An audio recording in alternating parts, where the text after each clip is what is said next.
हाँ तो कैसे मेरे प्यारे साथियों, आशा करते हैं मस्त होंगे और स्वस्थ होंगे। पीछे की क्लास में हम लोग जहाँ तक पढ़े थे अभी हम उससे आगे पढ़ेंगे। पीछे हम लोग रासायनिक शास्त्र में चैप्टर नंबर 2 पढ़ रहे थे। पीछे हम लोग रसायन शास्त्र में चैप्टर नंबर 2 पढ़ रहे थे, जिस चैप्टर का नाम क्या था?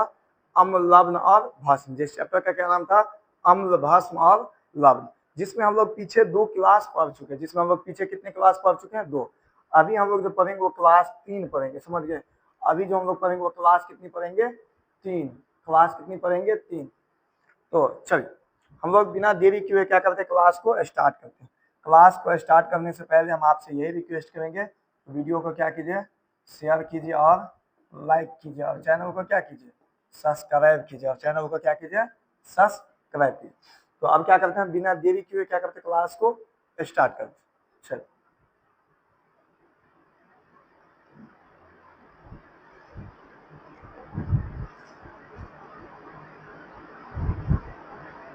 देखिए, कल हम आपको बोले थे जो इमली का फोटो दिखाएंगे और धात्री का, तो देखिए यही है इमली, यही है इमली, और ये क्या है? धात्री है। ये सब स्वाद में कैसा होता है? ये सब का स्वाद कैसा होता है बताइए? अम्ल का स्वाद कैसा होता है बताइए तो? अम्ल का स्वाद, अम्ल का स्वाद कैसा होता है बताइए? अम्ल जो है स्वाद में कैसा होता है बताइए? अम्ल स्वाद में कैसा होता है? तो खट्टा होता है। कैसा होता है? खट्टा। समझ गए? चलो, ये इमली है, और हर एक सरकारी स्कूल के पास में आप देखिएगा एक इमली का गाछ हो। हर एक सरकारी स्कूल के पास में एक इमली का गाछ और एक धात्री का गाछ, ये फिक्स है, जो हाई है। समझ गए? अच्छा, कल हम आपको बताए थे अम्ल, रंजक के बारे में हम आपको कल बताए थे। कल किसके बारे में बताए थे? रंजक के बारे में। रंजक क्या है? जो रंग उत्पन्न करे उसे रंजक कहते हैं। उसके बाद हम आपको सूचक बताए थे। क्या बताए थे? सूचक, जिसे इंडिकेटर कहते हैं। जिसे क्या कहते हैं? इंडिकेटर कहते हैं। इंडिकेटर क्या होता है? यह हमें अम्ल और क्षार के बारे में बताता है।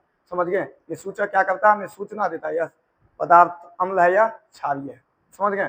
तो हम आपको यह भी दिखाए थे लिटमस पत्र वाला एक वाइट का भी। हम आपको बताए थे अम्ल जो होता है, अम्ल वो नीला लिटमस को क्या करता है? लाल करता है। अम्ल क्या करता है? नीला लिटमस को, अम्ल नीला को लाल कर देता है। समझ गए? अम्ल जो है नीला लिटमस को क्या कर देता है? लाल कर देता है। लेकिन वही बात करें हम भस्म की, किसकी बात करें? भस्म की। तो भस्म जो है आपको लाल को नीला कर देता है। समझ गए? ये लाल लिटमस को क्या कर देता है? नीला कर देता है। समझ गए?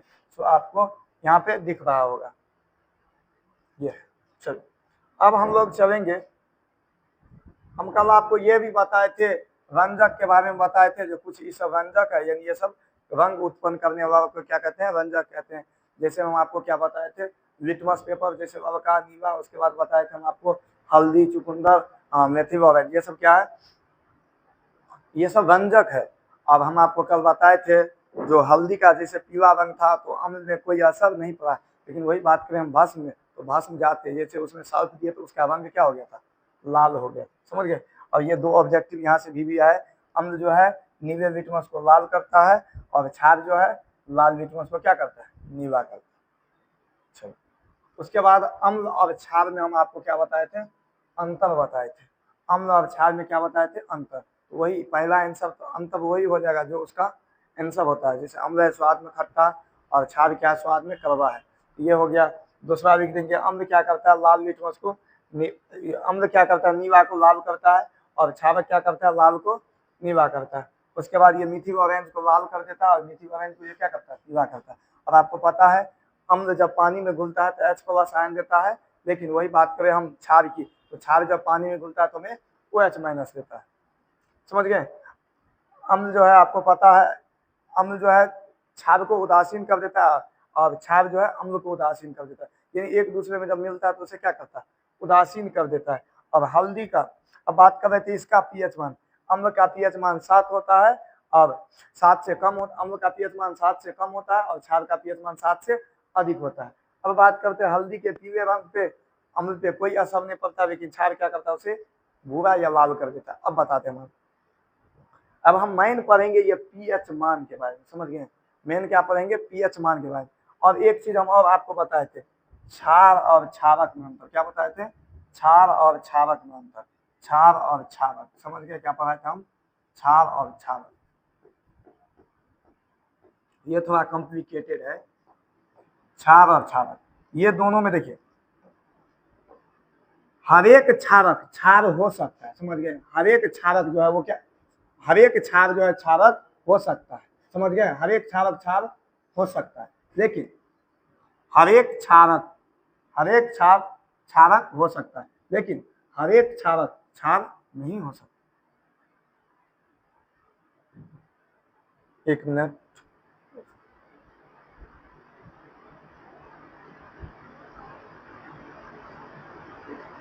देखिए क्षारक और क्षार में क्या होता है, हर एक क्षार क्षारक हो सकता है, हर एक क्षार जो है वो क्या हो सकता है, क्षारक हो सकता है, लेकिन हर एक क्षारक क्षार नहीं हो सकता। हम यहाँ पे यही बता रहे थे, सही है बता रहे थे, हर एक क्षारक जो है ना, हर एक क्षारक, सॉरी, हर एक क्षार जो है ना क्षारक हो सकता है, लेकिन हर एक क्षारक क्षार नहीं हो सकता है, हर एक क्षारक जो है क्षार नहीं हो सकता है, लेकिन हर एक क्षार क्या हो सकता है, क्षारक हो सकता है। चूंकि ये क्षार जो बना है ना, ये क्षारक से ही बना है, ये क्षार कैसे बना है, क्षारक से ही बना है, समझ गए, ये क्षार कैसे बना है, क्षारक से ही बना है, समझ गए।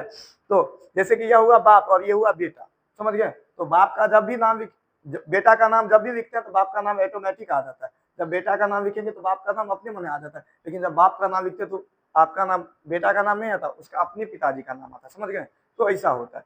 तो हर एक क्षारक क्षार नहीं हो सकता है, लेकिन हर एक क्षार क्षारक हो सकता है। और क्षारक जो है वो सभी जल में विलय नहीं होते हैं, लेकिन क्षार क्या होते हैं, सभी जल में विलय होते हैं। यही बात हम आपको कल बताए थे और ये यहाँ पे भी है, ठीक है। सभी क्षारक जल में विलय नहीं होते हैं, लेकिन सभी क्षार जल में विलय होते हैं। सभी क्षार क्षारक होते हैं, लेकिन सभी क्षारक क्षार नहीं होते, सभी क्षारक क्षार नहीं होते। यही अंतर कभी कभी पूछ देता है, तो 2 को लिख देंगे, 2 नंबर पूछे। अब हम लोग पढ़ने वाले हैं, कल हम आपको यह भी बताए थे अम्ल के बारे में, यह भी अभी भी बता देंगे, कोई बात नहीं। पहले हम अभी पढ़ेंगे पीएच स्केल के बारे में। हम किसके बारे में अभी पढ़ेंगे, पीएच स्केल, पीएच स्केल, या इसी को कहता है पीएच मान भी कहता है, इसी को क्या कहता है, स्केल कहे या मान कहे, समझ गए।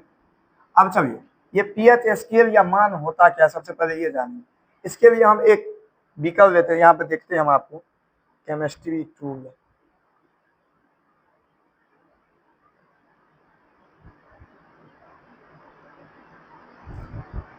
टूल्स, केमिस्ट्री,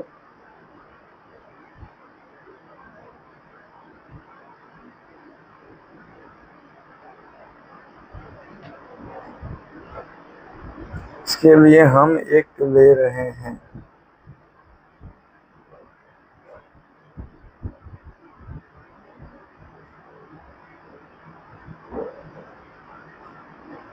चलिए एक हम लेते हैं, ये हम एक भी है, ठीक है, एक विकल्प भी है,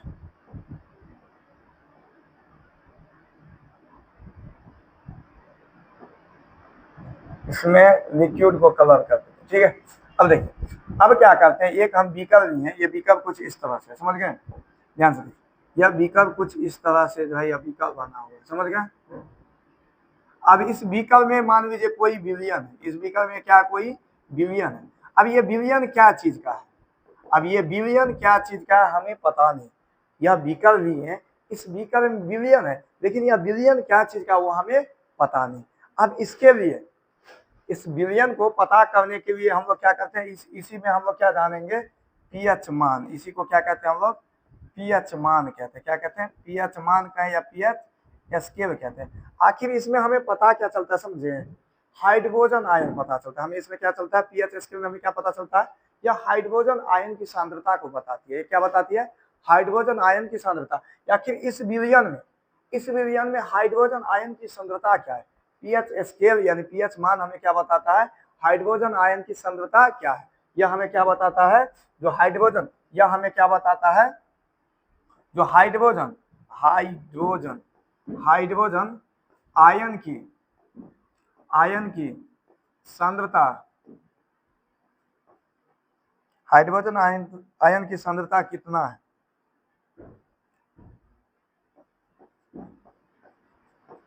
यह हमें क्या बताता है, हाइड्रोजन आयन की सांद्रता बताता है। समझिए क्या बताता है, हाइड्रोजन आयन की सांद्रता बताता है।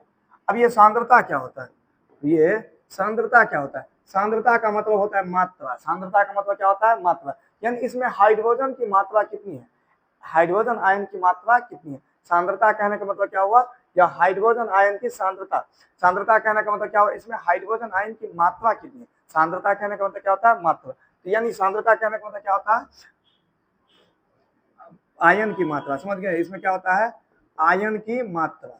सांद्रता कहने का मतलब क्या होता है, आयन की मात्रा। समझ गए, क्या होता है इसका मतलब, आयन की मात्रा। समझ गए। इसी बात को हम लोग क्या करेंगे, लिख देंगे। इसी बात को हम लोग क्या करेंगे, लिख देंगे। एक चीज और समझिए, पीएच स्केल का इमेज हम आपको दिखाते हैं। हम कुछ इस कदर से पीएच स्केल बनाते हैं, ठीक है। यहाँ पे हम अभी बनाते हैं।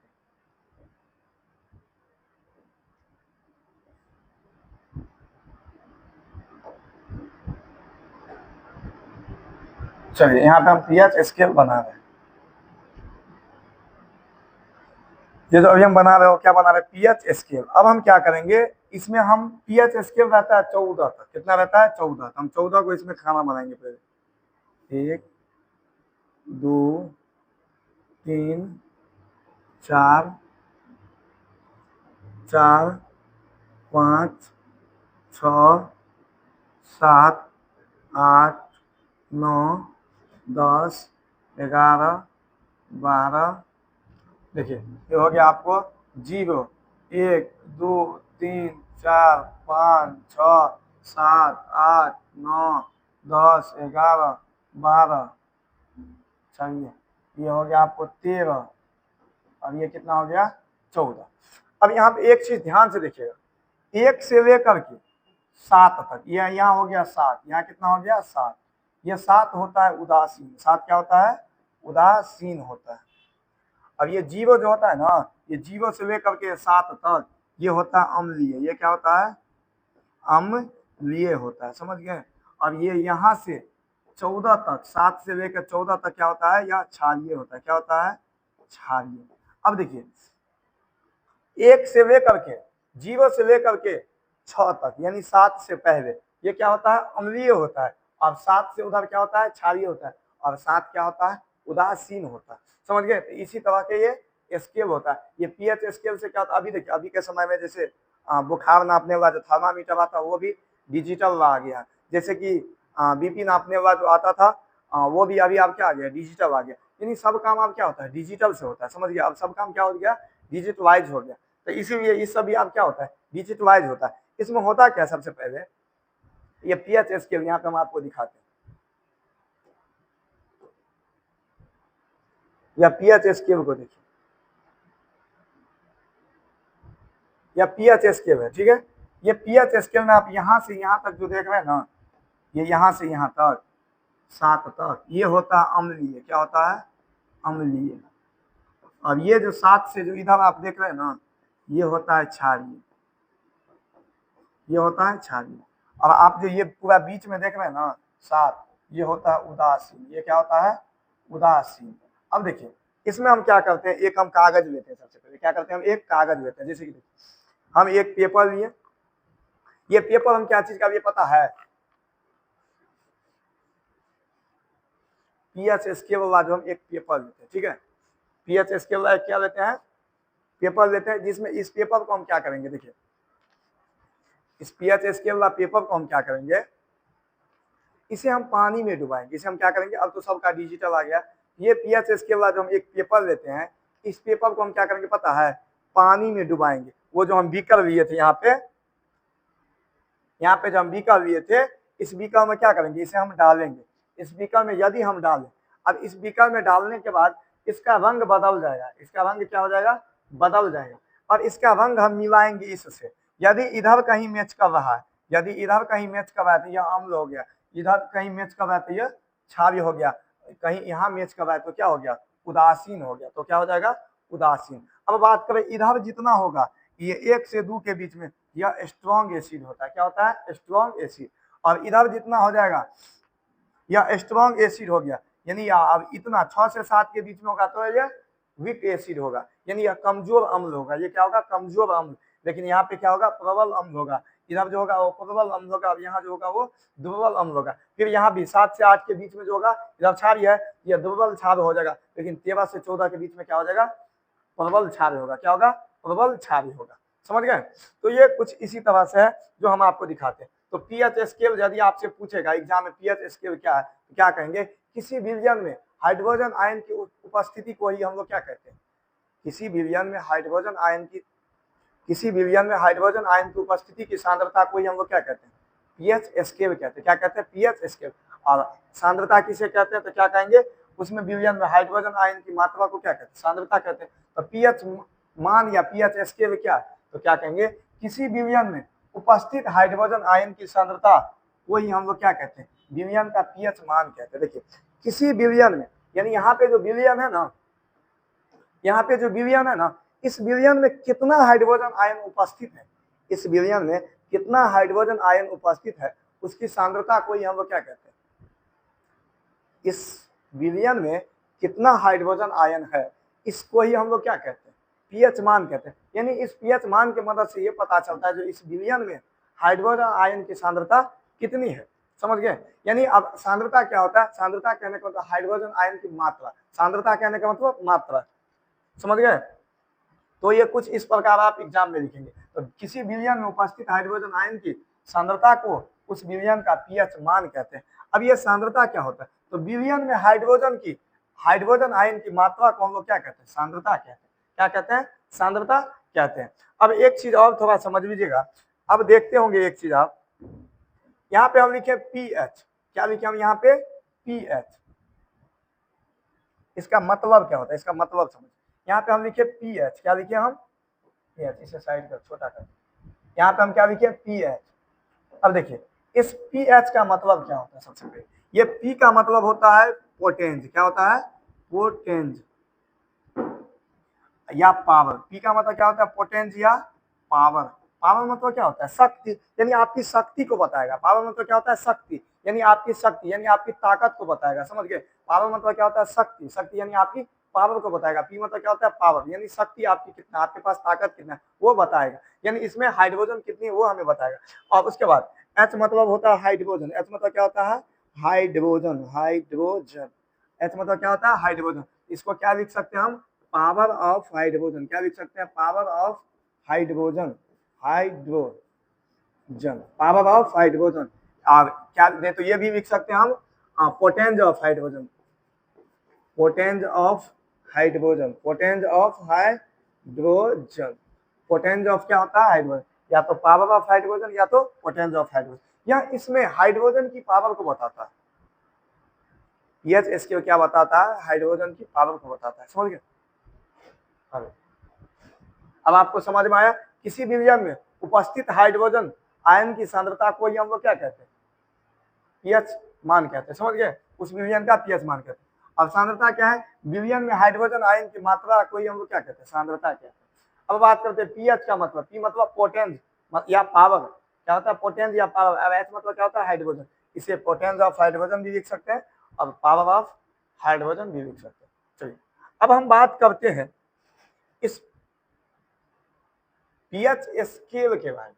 किसके बात करते हैं, पीएच स्केल। वो पीएच स्केल के सहायता से किसी विलयन में हाइड्रोजन आयन की क्या नापा जाता है,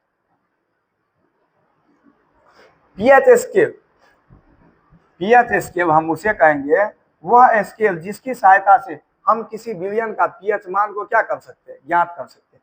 वह स्केल जिसकी सहायता से हम किसी विलयन का क्या ज्ञात कर सके, पीएच मान ज्ञात करें। क्या ज्ञात कर सके, पीएच मान। और पीएच मान क्या था, यानी हाइड्रोजन की पावर, यानी हाइड्रोजन आयन की पावर बता रहा था, उसे क्या कहते थे हम लोग, पीएच मान कहते थे। और यहाँ पे पीएच स्केल को क्या कहेंगे, वह स्केल जिसकी सहायता से पीएच मान ज्ञात किया जा सकता है, उसे क्या कहते हैं, पीएच स्केल कहते हैं। लिख देंगे, वह स्केल जिसकी सहायता से विलयन का पीएच मान ज्ञात किया जा सकता है, उसे हम लोग क्या कहते हैं, पीएच स्केल कहते हैं। क्या कहते हैं, पीएच स्केल।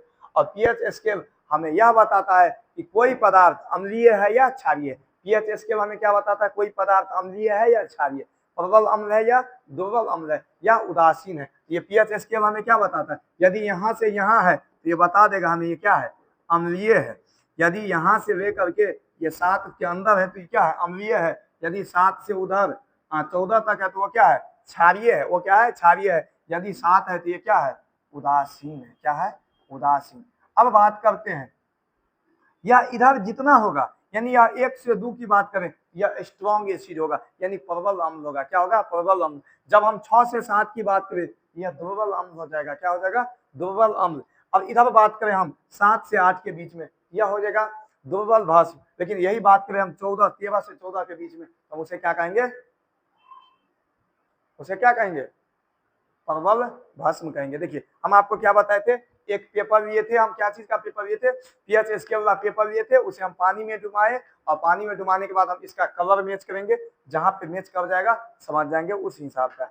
अब बात करते हैं शुद्ध जल का जो पीएच मान होता है वो कितना होता है, बताइए। जो हम लोग शुद्ध जल पीते हैं उस पानी का पीएच मान कितना होता है, तो 7 होता है। कितना होता है, 7। शुद्ध जल का पीएच मान कितना होता है, 7। एग्जाम में पूछता है। अब बात करते हैं पीएच स्केल हमें क्या बताता है, वही विलयन जो है वो अम्लीय है या क्षारीय, यही बात हमें बताता है। कितना अम्लीय है और कितना क्षारीय, स्ट्रॉन्ग है या कमजोर है। अब बात करते हैं इसकी खोज कौन किया था, सोरेनसन नाम के वैज्ञानिक ने किया था। कौन किया था, सोरेनसन नाम के वैज्ञानिक। 1909 ईस्वी में किया था। कब किया था, 1909 में, सोरेनसन नाम के वैज्ञानिक। समझ गए। अब बात करते हैं पीएच प्रास क्या होता है। क्या होता है, पीएच प्रास क्या होता है, इसके बारे में हम आपको थोड़ा आगे बात करेंगे। ठीक है, पीएच प्रास के बारे में हम आपको बाद में बताएंगे, क्योंकि इसे समझने के लिए तनी दिक्कत होगा आपको। समझ गए, आपको पहले ये समझना है अभी। अब सबका पीएच मान समझना आपको। अब क्या समझना है आपको, सबका पीएच मान। कुछ पदार्थ और उसका पीएच मान क्या सब है वो सब देखिए। कुछ पदार्थ है जिसका पीएच मान आपको क्या करना होगा, याद करना होगा। जो ऑब्जेक्टिव में पूछता है एग्जाम में, जो कुछ पीएच मान जिसके बारे में हम आपको अभी बता रहे हैं, अब वो आपको याद करना होगा। समझिए, वो पीएच मान क्या करना होगा, आपको याद करना होगा।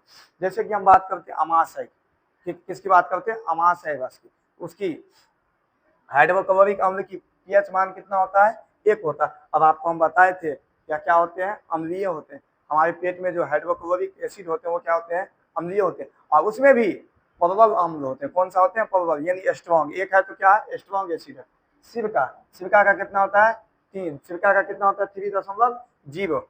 टमाटर रस का कितना होता है, 4.1। अम्ल वर्षा का कितना होता है, 5.6। अम्ल वर्षा का कितना, 5.6। यहाँ से एक क्वेश्चन भी बनता है, जो अम्ल वर्षा क्या है। यहाँ से एक क्वेश्चन भी बनता है, क्या, अम्ल वर्षा क्या है। तो जब वर्षा के पानी में, जब वर्षा के पानी का पीएच मान 5.6 से कम हो जाए तो उसे क्या कहते हैं, अम्ल वर्षा कहते हैं। उसे क्या कहते हैं, अम्ल वर्षा कहते हैं। अब बात करते हैं मूत्र की। किसकी बात करते हैं, मूत्र की। तो मूत्र का जो पीएच मान होता है ना, वो 6.0 होता है। कितना होता है, मूत्र का पीएच मान 6 होता है। मूत्र का पीएच मान कितना होता है, 6 होता है। समझ गए। अब बात करते हैं हम शुद्ध जल का। तो शुद्ध जल का पीएच मान कितना होता है, 7 होता है। कितना होता है, 7। अब बात करते हैं नींबू रस का। अब पता है ना, नींबू सब आपको पता है ना, यह सब दुर्बल अम्ल है। ये सब क्या है, दुर्बल अम्ल है। इसीलिए इसका क्या है, 2.5। कितना है, 2.5। नींबू रस का पीएच मान कितना है, 2.5। अब बात करते हैं हम पसीना की। इसकी बात करते हैं पसीना की। तो पसीना का पीएच मान कितना है, 4.5। 4.5, यानी यह भी क्या, पसीना भी क्या है, अम्लीय है। पसीना भी क्या है, अम्लीय है। अब बात करते हैं हम दूध की। किसकी बात करते हैं, दूध की। तो दूध का पीएच मान कितना होता है, 6.5। कितना होता है, 6.5। चलिए अब बात करते हैं कुछ क्षारीय, कुछ क्षारीय का। जैसे हम बात करते हैं आंसू का। इसकी बात करते हैं हम लोग, आंसू का। आंसू अम्लीय होता है कि क्षारीय, देखते रहते हैं बच्चा सब, होते रहता है सीधे टपक के यहाँ और यहाँ से अंदर, तो वो क्या होते हैं, क्षारीय होते हैं। क्या होते हैं, क्षारीय। जिसका पीएच मान कितना होता है, 7.8 होता है। कितना होता है, 7.8। अब बात करते हैं खून की। अब बात करते हैं खून की। खून का पीएच मान कितना होता है, तो हम आपको बताए थे, जैसे खून, जैसे कि नाखून काट में, हाथ कट जाता है, तो क्या करता है लड़का सब, उसको खून को बाहर न जाने के बाद में क्या करता है, मुंह में हाथ को ले लेता है, ताकि वो खून क्या होता है, अंदर चले जाए। क्या होता है, अंदर चले जाए। लेकिन लड़की सबको कट जाता है, बाबू बहुत नखरा करती है। लड़की सबका जो नाखून कट जाता है बहुत नखरा करती है। समझ गए, वो सबको हल्का भी लग गया ना तो पूरा गाँव पता चल जाएगा इसका हाथ कट गया।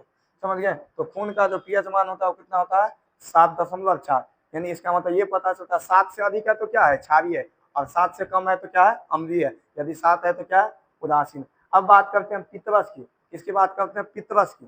पित्तरस का जो पीएच मान है ना 7.5 से 8.8, यानी इसका मान फिक्स नहीं, इसका मान घटते बढ़ते रहता है, समझ गए। पित्तरस का तो क्या होता है 7.5 से 8.8 तक। अब बात करते हैं हम चूना जल की। चूना जल की पीएच मान कितना होती है 11, कितना होती है 11। तो इतना आपको याद रखना है, इतना आपको याद रखना है। इसके बाद हम आपको कुछ यह बताने वाले हैं, ये बताने वाले हम आपको, ये जो जिसकी चर्चा हम कल भी किए थे उसे फिर से चर्चा कर देते हैं। कुछ प्राकृतिक क्षार में उपस्थित अम्लों के नाम, ठीक है। देखिए जैसे सिरका, सिरका में एसिटिक अम्ल पाया जाता है। सिरका में कौन सी अम्ल पाया जाता है एसिटिक अम्ल पाया जाता है। उसके बाद संतरा या नींबू में क्या पाया जाता है साइट्रिक अम्ल पाया जाता है। इमली में टार्टरिक अम्ल पाया जाता है। टमाटर में ऑक्जेलिक अम्ल पाया जाता है। बात करते हैं खट्टा दूध या दही में लैक्टिक अम्ल पाया जाता है। खट्टा दूध या दही में क्या पाया जाता है लैक्टिक अम्ल। चींटी का डंक हो, चींटी का डंक हो, नेटा का पौधा हो, मधुमक्खी का डंक हो, सब में मिथनोइक अम्ल पाया जाता है। क्या पाया जाता है मिथनोइक अम्ल या फॉर्मिक अम्ल। देखिए आपसे एग्जाम में यह भी पूछ देगा फॉर्मिक अम्ल का दूसरा नाम क्या है, आपको याद रखना मिथनोइक अम्ल। क्या याद रखना मिथनोइक अम्ल। क्या चींटी का डंक हो या नेटक का पौधा हो या मधुमक्खी का डंक हो, सब में क्या है मिथनोइक अम्ल है। सब में क्या है मिथनोइक अम्ल है या फॉर्मिक अम्ल है, समझ गए। या क्या है फॉर्मिक अम्ल। देखिए आपको पूछेगा फॉर्मिक अम्ल का दूसरा नाम बताइए। क्या पूछेगा फॉर्मिक अम्ल का दूसरा नाम बताइए। तो फॉर्मिक अम्ल का दूसरा नाम क्या है मेथनोइक अम्ल, याद रखेंगे तीनों। अब बात करते हैं सेब में। तो सेब में मौलिक अम्ल पाए जाते हैं। कौन से अम्ल पाए जाते हैं मौलिक अम्ल। अब बात करते हैं मक्खन की। मक्खन में ब्यूटरिक अम्ल पाया जाता है। क्या पाया जाता है ब्यूटरिक अम्ल। अमाशय में हाइड्रोक्लोरिक अम्ल पाया जाते हैं। और चाय में टैनिन अम्ल पाया जाता है। चाय में क्या पाया जाता है टैनिक अम्ल पाया जाता है। क्या पाया जाता है टैनिक अम्ल। अब बात करते हैं जठावास में। जठावास में गैस्ट्रिक अम्ल पाया जाता है। क्या पाया जाता है गैस्ट्रिक अम्ल। अब बात करते हैं बिच्छू में। बिच्छू में तो वही फॉर्मिक अम्ल। आपसे पूछेगा फॉर्मिक अम्ल का दूसरा नाम, तो क्या कहेंगे मेथनोइक अम्ल। यहाँ पे हम लिख देते हैं।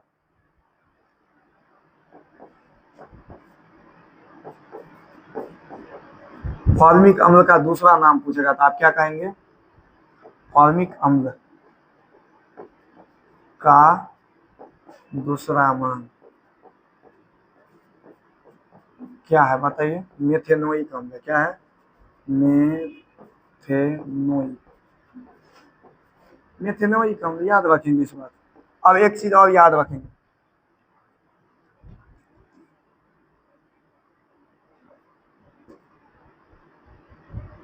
जिसका पीएच मान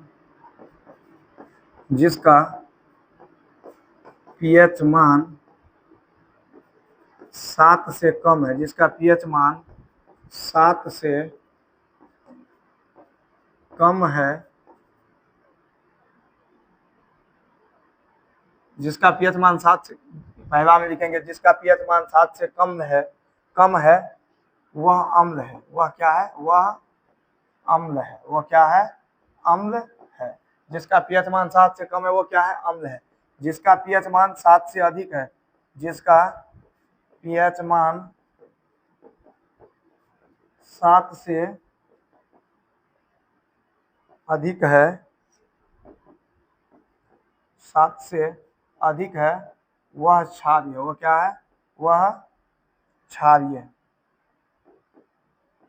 वह क्षारीय है, समझिए। जिसका पीएच मान 7 से अधिक है वो क्या है क्षारीय है। और जिसका पीएच मान 7 है, जिसका पीएच मान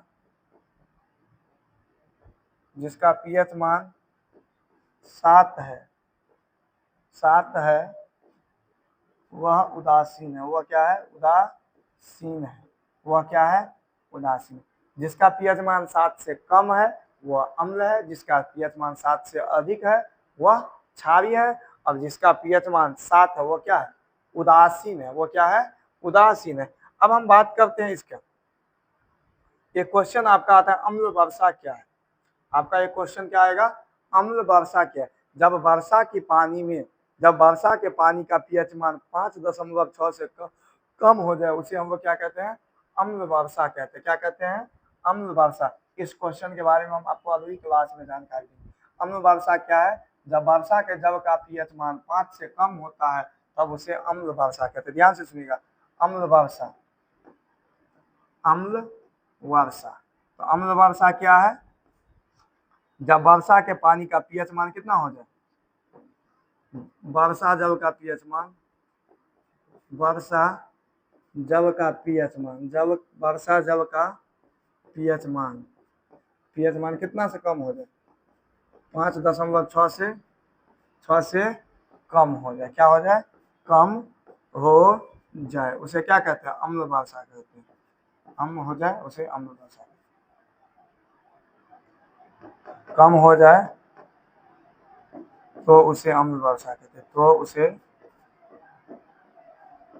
अम्ल वर्षा कहते हैं। समझ गए? यानी वर्षा के पानी का अम्ल वर्षा कहते हैं।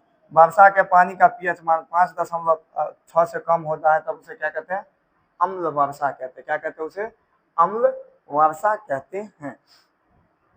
अब बात करते हैं यहाँ पे एक चीज और समझ लीजिए ध्यान से, पीएच स्केल में एक बार फिर से बता देते हैं हम पीएच स्केल का। पीएच स्केल के बारे में याद रखिएगा ज्यादातर ये चीज। जैसे कि हम पीएच स्केल अभी बना रहे हैं, ध्यान से देखिएगा। ये जो पीएच स्केल अभी बनाए हैं इसमें टोटल कितना खाता है, 14 को खाता है। 1 2 3 4 5 6 7 8 9 10 11 12 13 14, गिनती कीजिए 1 2 0 1 2 3 4 5 6 7 8 9 10 11 12 13, ओहो यहाँ क्या हो गया, 14। अब हम आपको क्या बताए थे, 7 जो होगा वो क्या हो जाता है, उदासीन होता है। यहाँ पे क्या होता है, उदासीन। और इधर क्या होता है आपको, क्षारीय होता है। अब इधर क्या हो जाता है आपको, अम्ल होता है। इधर क्या हो जाता है, अम्लीय हो जाता है। समझ गए? यानी 7 से इधर है तो अम्लीय है, और 7 से उधर है तो क्या है, क्षारीय, और 7 है तो क्या है, उदासीन है। अब हम आपको यह कल आपको याद करके आएंगे, इससे आगे हम आपको कल बताएंगे। कल ये सबका पीएच मान आपको क्या करना है, याद करके आना है। सबका पीएच मान क्या करना है, आपको याद करके आना है। उसके बाद क्या करेंगे, हम आगे बताएंगे। क्लास लंबा हो जाता है, थोड़ा दिक्कत हो जाता है। समझ गए? तो आज के लिए इतना ही। जय हिंद।